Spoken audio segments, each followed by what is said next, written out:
The economy, good news, bad news. The second quarter GDP, the gross domestic product, a broad measure of the success of the U.S. economy, was a surprising 3% in the second quarter versus an expected 2.7%. This would seem to indicate that the Trump tariffs were not the killer that the Dems hoped that it would be. Now, think about this for a minute, folks. The Dems are rooting against the rest of us Americans and hoping that things will go bad. Further, even better news, part of the reason for the increase was an increase in buying American goods. However, Trump continued to rail against Fed Chair Powell for not lowering the Fed rate. Nothing new there.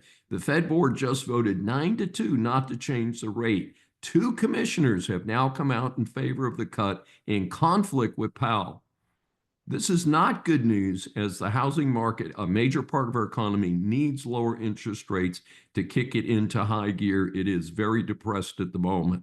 As I recently noted, while inflation is not terrible at 2.7%, it is still well above the 2% Fed target. So that is the rationale to keep the Fed rate higher.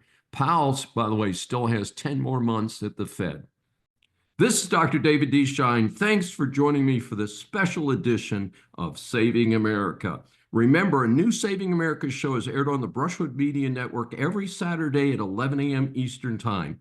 Listen on any of the 16 network stations, Apple or Google mobile app, Apple CarPlay, TuneIn, Smart Speaker, and all smart TVs. Find more information at the brushwoodmedianetwork.com.